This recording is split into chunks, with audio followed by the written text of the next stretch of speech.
Mais d'abord, cette info, TV Tour, l'entreprise pharmaceutique Fareva à Amboise est à l'arrêt depuis mardi.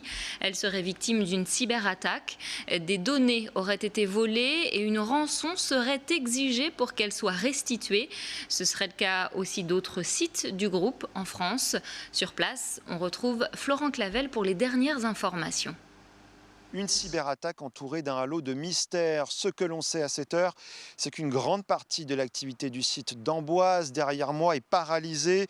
350 des 500 salariés ne travailleraient plus. La cyberattaque aurait eu lieu mardi vers 2 h du matin. Près de la totalité des systèmes informatiques de l'entreprise seraient désormais inaccessibles, limitant grandement la production sur le site. Au total, 4 usines en France auraient été touchées, en Seine-et-Marne, dans l'Eure, à Angers et chez nous, donc à Amboise, mais pas seulement. Les hackers s'en seraient pris aussi à d'autres sites en Italie et aux États-Unis. Cette attaque est d'autant plus troublante que l'usine d'Amboise doit conditionner un vaccin anti-Covid-19 allemand.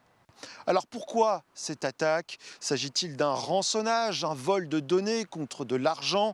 On sait que ces informations sur les vaccins valent aujourd'hui très cher. Nous avons joint le service communication du groupe Fareva en Ardèche. Pour l'heure, c'est silence radio, sujet sensible. Il faut dire que Fareva, avec 12 000 salariés et plus d'1,8 milliard d'euros de chiffre d'affaires, est un géant de la sous-traitance pharmaceutique et cosmétique.